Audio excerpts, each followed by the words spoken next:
Beaucoup de gens ont regretté, d'ailleurs Tshisekedi lui-même avait regretté qu'à l'époque de Laurent Kabila, il était empêché de rencontrer Laurent Kabila. Et s'il lui avait été permis de rencontrer Laurent Kabila, beaucoup de choses auraient été, n'est-ce pas, évitées. Réveillons-nous, soyons vigilants. Si Fayoulou gagnait, tant mieux. Félix Tshisekedi gagnait, tant mieux. Mais il ne faut pas insinuer et inciter les gens à aller contre une probable victoire de Félix Tshisekedi ou une probable victoire de Fayoulou. Il fallait que les opposants prennent conscience de ne pas trahir le peuple. Mais vous savez, moi, monsieur Yannick, je me pose la question. Dans un pays qui a connu ce désordre, dans un pays qui a connu ce chaos, dans un pays qui était pratiquement en guerre pendant tout le règne de Kabila, je me demande comment des hommes responsables, soit-il Fayoulou ou Tshisekedi, pourraient, n'est-ce pas, s'empêcher de rencontrer Kabila. Moi, à mon sens, je pense que Fayoulou et Tshisekedi feraient mieux de rencontrer Kabila. Bonjour, bonsoir, chers amis, fidèles téléspectateurs de la 3xw.congofrance.com. Merci parce que vous êtes nombreux en train de nous suivre à travers les mondes. Vous avez ébélé ou s'abonner na Congo France pour nous avoir information. Il y a net clair. Bienvenue dans cette émission Showtime avec votre humble serviteur Yannick Wenge, Moto Oyo Atonda Nekbonzambe. Comprenez vraiment cette émission. Souvent, je reçois pour vous, Congolais ou Bazakana, Afrique d'ici, partout. Durban, Cape Town, Pretoria, partout. Vivons ici en Afrique d'ici, n'est toujours à Bango, pour tout sur la Makambo. Nous sommes venus ici chez le président Bruno. Avec lui, on va parler sur Makambo Nyonso Oelikara, Namboka na Biso, Papa Biso Rosa, président Bruno Rosala. Analyse par rapport à l'actualité Nyonso Ezoleka na Congo. Suivez et on se retrouve tout juste après. Bonjour, président Bruno. Bonjour, Yannick Wenge. Content de te revoir encore. Bonne année. Donc, je n'avais pas eu l'occasion de vous voir en 2019. C'est une opportunité pour moi de vous souhaiter les meilleurs vœux pour l'année 2019. Yannick, tu sais, ces élections-là, moi, je suis parmi les gens qui ne pensaient même plus que ces élections auraient lieu le 30 parce que vous savez que Corneille Nangaa, initialement, aurait dû organiser les élections le 23 décembre comme, n'est-ce pas, stipulé par notre loi électorale. Donc il y a eu ce report d'une semaine et moi je n'étais pas sûr finalement que ces élections auraient lieu. Mais elles ont eu lieu et l'impression générale pour moi c'est que ces élections ont eu lieu dans un chaos total. Vous savez qu'il y avait on a fait état des machines qui se retrouvaient dans des maisons des privés, et dans des maisons qui n'étaient pas des bureaux de vote. Vous avez des machines qui se sont retrouvées dans certaines maisons ou résidences des gouverneurs. Bon, tout un tas de choses. Tout ça pour essayer d'amplifier les voix, d'augmenter les voix de Shadari. Donc,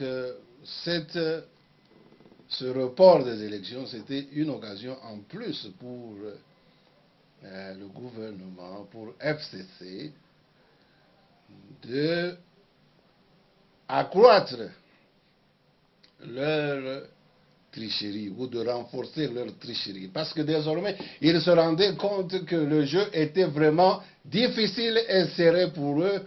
Parce que vous vous rappelez, après la campagne si active et si révélante de Fayoulou et de Tshisekedi, qui avait réussi à mobiliser plus de monde que Shadari, je crois que c'était une interpellation à l'égard de FCC, de Kabila et de Shadari, qui a poussé à ce qu'ils puissent renforcer leur démarche de tricherie. Donc, pour moi, ça a été vraiment un chaos et un scandale qu'il y ait eu une tricherie à ce niveau-là. La CENI et la CENCO, à ce que j'ai dû entendre dire, aurait détecté 7000 faux bureaux. Vous comprenez? 7000 bureaux fictifs, bureaux électoraux. Donc vous voyez déjà dans quelle dimension cette histoire de tricherie a pris l'ampleur sur les élections. Qui va croire aux résultats qui seront proclamés? Maintenant, Nanga, non seulement il avait reporté le jour de cette tenue d'élection, du 23 au 30 décembre, mais encore il nous renvoie au calendrier grec avec l'annonce, n'est-ce pas, même des résultats provisoires. Vous comprenez que Kabila et son FCC ne sont pas à l'aise.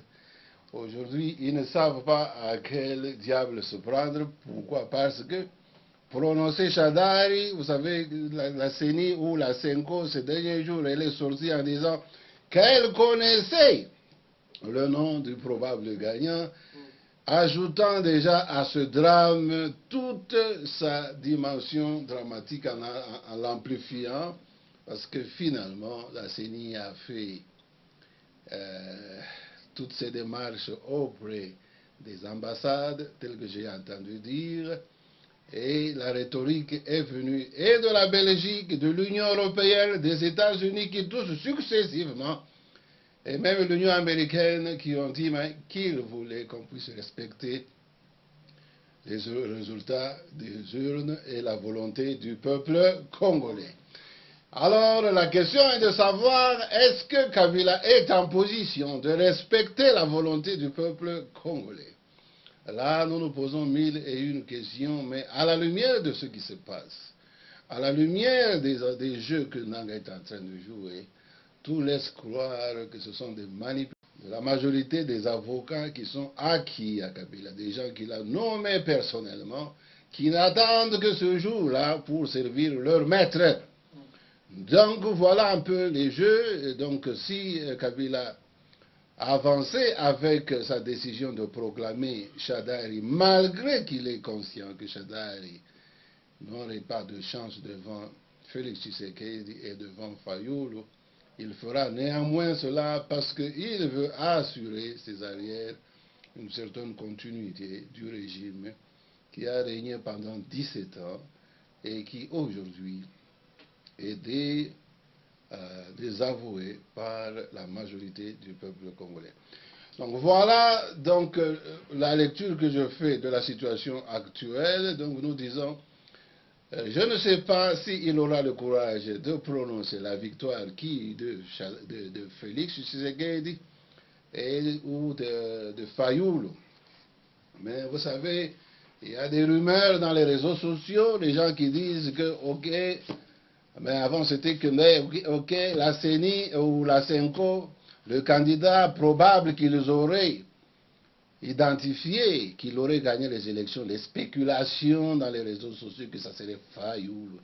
Et vous savez, les réseaux sociaux sont devenus vraiment un moyen de communication qui finalement n'inspire plus confiance, parce que vous avez une manipulation à grande échelle des informations qu'on colle à certains médias et qui ne sont en réalité que des fabrications.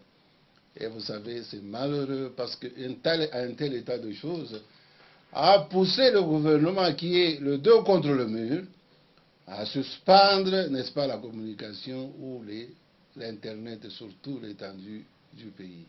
Ce qui est regrettable pour un pays comme le Congo, avec sa dimension, pour notre économie. Vous savez, les réseaux sociaux, l'Internet aujourd'hui, c'est l'instrument même qui permet la gestion des banques, de certaines compagnies qui ne vivent que de ça. Mais je me demande, cette situation, si elle est ainsi au Congo, cela fait voir que nous sommes vraiment un pays sous occupation, nous sommes un pays où le gouvernement est en guerre contre son peuple, son propre peuple. Pour quelle raison? Alors ceux qui ont toujours dit que nous sommes occupés ont encore une raison davantage, une raison en plus pour dire réellement notre pays n'a jamais connu la paix et la liberté parce que nous avons des étrangers qui le dirigent. Ça c'est une preuve en plus parce que vous savez, il n'y a aucun pays au monde qui peut concevoir, même aucun citoyen d'un pays au monde qui peut concevoir que son propre gouvernement suspende l'Internet. Vous savez, l'Internet aujourd'hui, même sur le plan médical, vous voyez, sur le plan de la sécurité d'un pays, tout ça est impliqué avec l'Internet. Suspendre l'Internet pour plus d'une semaine, vous voyez quel impact ça va avoir sur l'économie. Et notre gouvernement s'en fout. Il s'en fout éperdument. Vous voyez, Kabila a dirigé ce pays en constant défi contre le peuple congolais. Même dans ces derniers jours, quand il doit quitter le pouvoir, il continue à lancer un défi contre ce peuple qui ne respecte pas, qui ne considère pas. Parce qu'aucun président au monde n'osera faire ce que Kabila a fait en coupant l'Internet. Merci beaucoup, Président. Quelle est votre réaction par rapport à la rencontre de Félix Tshisekedi et Tambwe Mwamba, qui est le ministre de la Justice? Vous avez dit, et Félix Tshisekedi Tambwe Mwamba, moi j'ai suivi dans les réseaux, on dit qu'il y a un certain monsieur qui est l'homme aux rencontres secrètes, aux négociations secrètes, l'homme de Kabila qui aurait rencontré Félix Tshisekedi et Kamere. Les gens faisaient même des commentaires dans les réseaux sociaux en disant que Kamere aurait influencé Félix Tshisekedi à accepter probablement le poste de Premier ministre et d'accepter de ce fait que Shadari soit prononcé comme président de la République. J'ai suivi à TV5 hier notre jeune frère de Filimbi, Anzuloni, Floribert, qui parlait dans le même sens en disant qu'il fallait que les opposants prennent conscience de ne pas trahir le peuple. Mais vous savez, moi, monsieur Yannick, je me pose la question. Dans un pays qui a connu ce désordre, dans un pays qui a connu ce chaos, dans un pays qui était pratiquement en guerre pendant tout le règne de Kabila, je me demande comment des hommes responsables, soit-il Fayoulou ou Tshisekedi, pourraient, n'est-ce pas, s'empêcher de rencontrer Kabila. Moi, à mon sens, je pense que Fayoulou et Tshisekedi feraient mieux de rencontrer Kabila quelquefois et de manière ouverte. Cela fait partie de la bonne culture politique et démocratique. Si la Senko est allé voir Kabila, ça n'a pas posé de problème. Pourquoi est-ce que Félix ou Fayoulou, ça serait un problème s'ils devraient rencontrer Kabila? Il y a une certaine prostitution, il y a une certaine aliénation de la politique congolaise.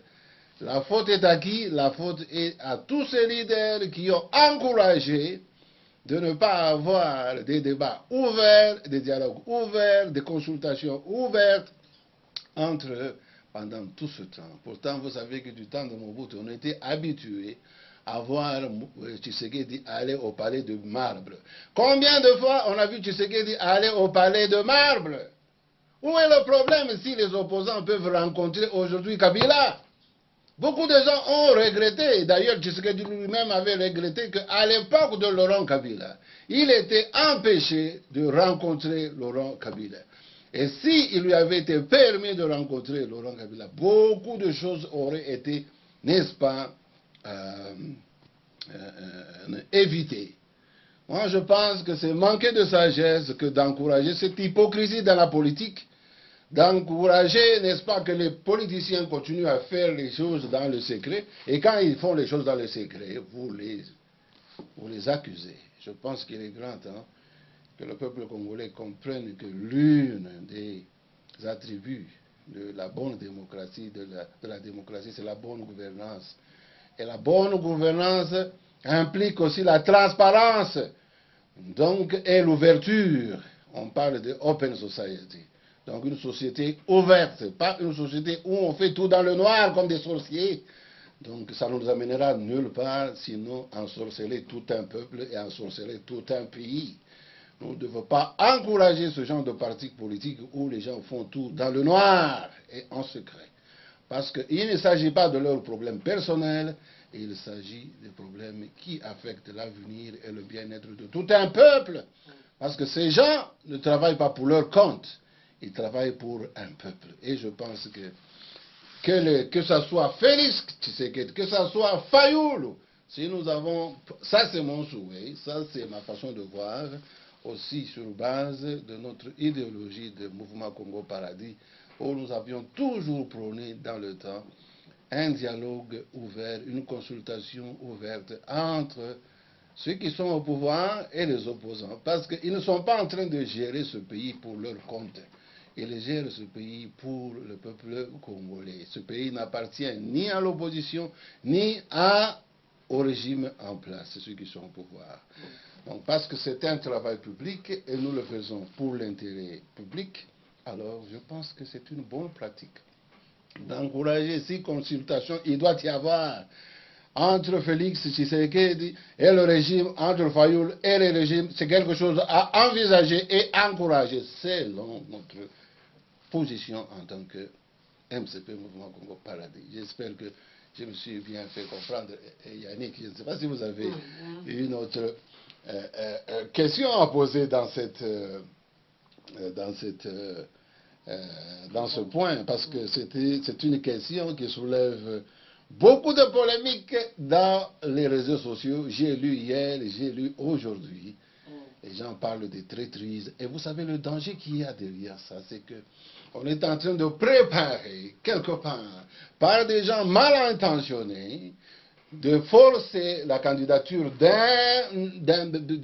quelqu'un de l'opposition que l'autre, en disant que non, mais écoutez, nous, on ne peut accepter que tel candidat, si tel autre candidat passait, c'est-à-dire qu'il est complice avec le pouvoir, et il faut l'attaquer et il faut le dénoncer déjà bien avant. Je pense que ça, c'est une politique dangereuse. C'est comme la politique des hautes doigts de là pour que je m'y mette. C'est-à-dire, on ne peut accepter une autre personne que soi-même. Et que ça soit la Mouka, que ça soit Cash, si les gens sont en train de propager de telles rumeurs, en tout cas, ils sont en train de rendre un très mauvais service à notre pays, qui a besoin vraiment de tourner une page et d'entrer dans une page, dans une époque de réconciliation où les gens peuvent se mettre ensemble et ensemble faire sortir le pays du gouffre dans lequel on l'a placé pendant 17 ans avec AFDL et RCD, FCC.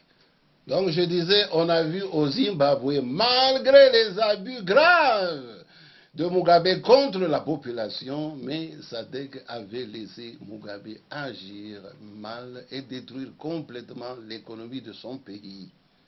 Et vous savez, à l'aide de SADC, parce que d'un côté Mugabe avait atteint un âge si avancé qu'il lui était pratiquement difficile de diriger et de régner, ils ont fait un coup où les mêmes complices de Mugabe sont restés au pouvoir. Vous savez que Mnangagwa, c'était un homme, un bras droit de Kabila. C'est donc cette formule, c'est peut-être la formule que SADC veut appuyer en ce qui concerne le Congo, c'est-à-dire ils auraient accepté, si on peut croire à ce principe de solidarité qu'il y a entre les pays de la SADC, vous savez c'est le cas en Angola, et même quand nous parlons de l'Afrique du Sud, l'ANC est au pouvoir, ils ont changé, maintenant ça fait 3 présidents, c'est toujours le même parti qui est au pouvoir, et je crois que cette solidarité, c'est celle-là qu'ils veulent peut-être appliquer à l'égard de Kabila, qui finalement a cédé en donnant, n'est-ce pas, à Chadari de pouvoir le remplacer.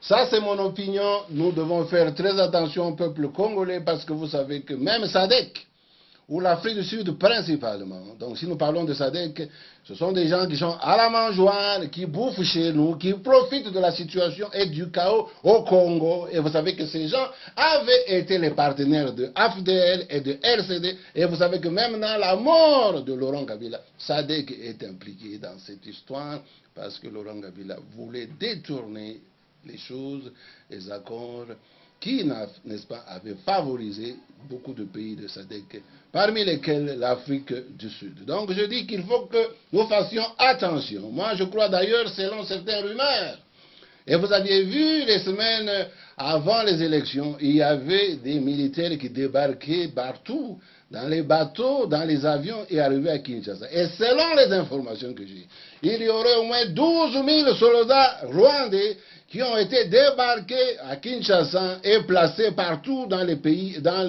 les coins importants de notre pays, donc Lubumbashi, donc Kinshasa, Mbujimayi. Donc les Rwandais sont au moins à 12 000 qui sont venus prendre position pour soutenir les actions donc à venir de Kabila. Et ajouté à ces 12 000, apparemment, il y aurait 2 bataillons encore qui sont en train de venir pour soutenir la proclamation de Chadar comme éventuel gagnant. Parce que selon la SADC, et d'ailleurs selon même la Belgique, déjà vous aviez entendu dire que la Belgique voulait lever les sanctions contre Kabila et son régime, parce que moyennant la signature de certains contrats, la Belgique serait prête, n'est-ce pas, à laisser Kabila continuer avec son dauphin.